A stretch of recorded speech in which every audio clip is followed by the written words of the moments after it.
method that I described on Monday. So I said, I call them ICE tables. That's what I learned. Some people call them RICE tables. They're just including the R as part of that. And knowing what the reaction is important because you got to know the coefficients. And so at the bottom, it says model. And it's just going to walk you through one of these problems. So here we have the initial setup. So what I want you to do is read through on this page and on the next page how it walks through setting up that RICE table. All right. So before I set you free to answer the key questions at the bottom, I want to point out a couple of things. Remember that our equilibrium is in terms of the concentration. And so we need to be very careful when we have problems that give us the moles and the volume of the container. In this case, the moles per liter and the moles are the same thing because we were told it's a 1 liter container. So the concentration is the same thing as the moles, right?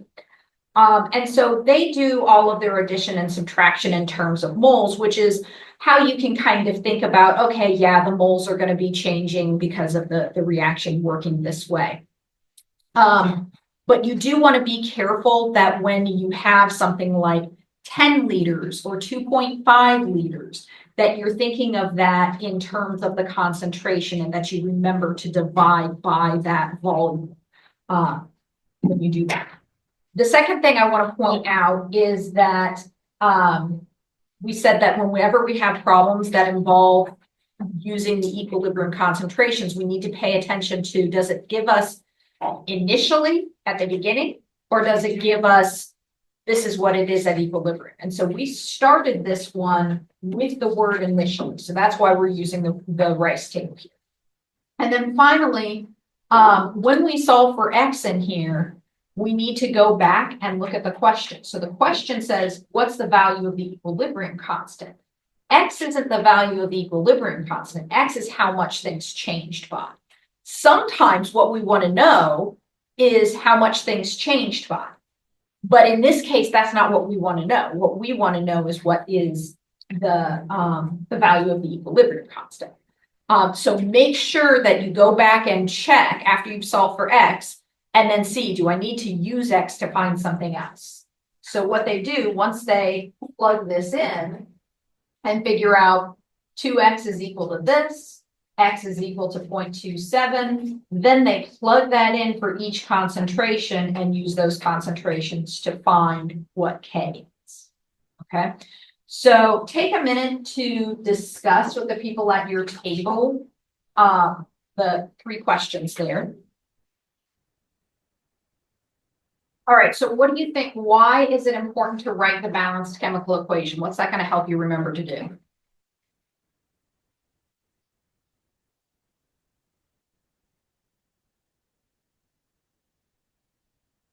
Keep the stoichiometric ratio. Keep the stoichiometric ratio. So if we look at this up here, the reason this is 3x comes from the 3 in the balanced equation. The reason this is 2x is because it comes from the 2 in the balanced equation.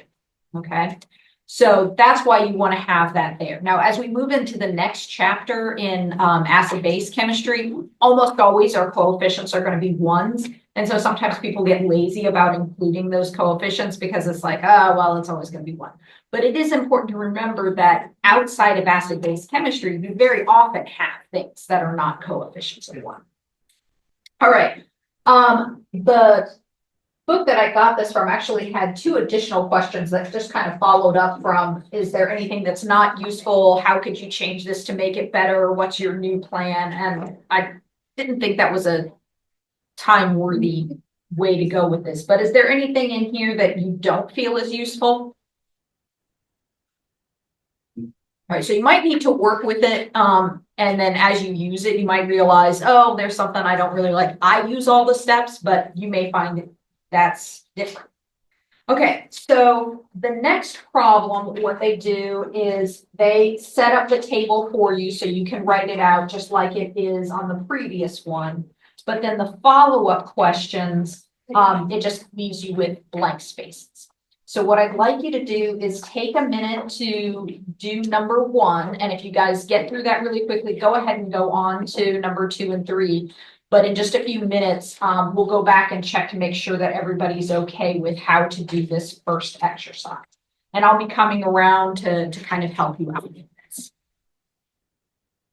Okay, so remember that in order to get the equilibrium row, the way that we do that is we just consider this to be adding up the columns. So 1 plus negative 2x is going to be 1 minus 2x.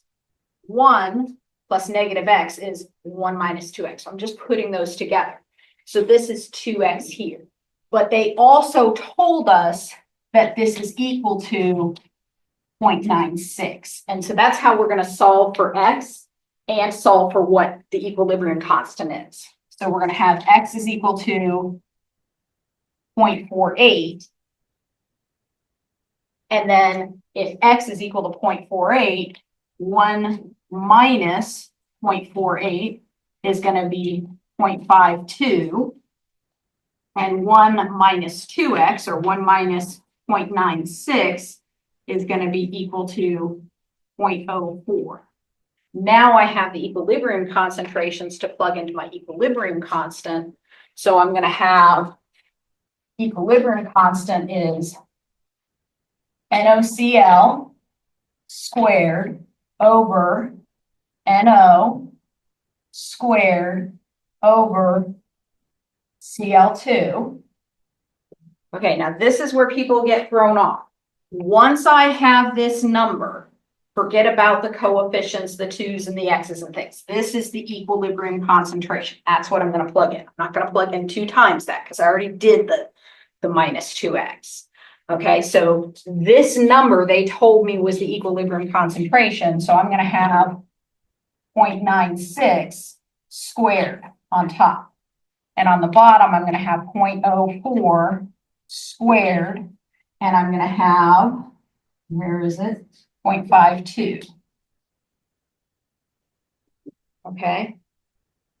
So that's the tricky part, is remembering to go through the, remembering to put the numbers in rather than trying to stick X's into that.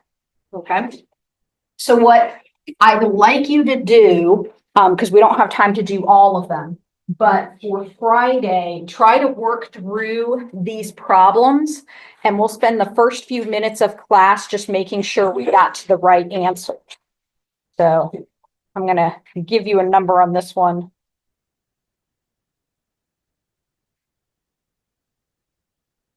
We'll have that. I get 1108, which I guess is going to round to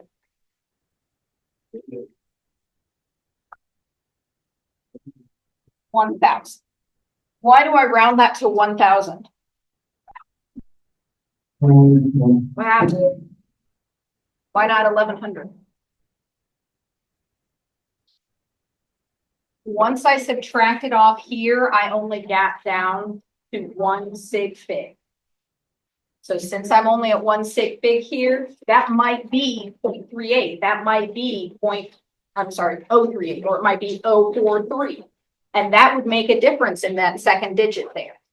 So I really only know it's somewhere near 1,000. Okay. All right, so take a look at those for Friday. We'll do some more practice problems on Friday.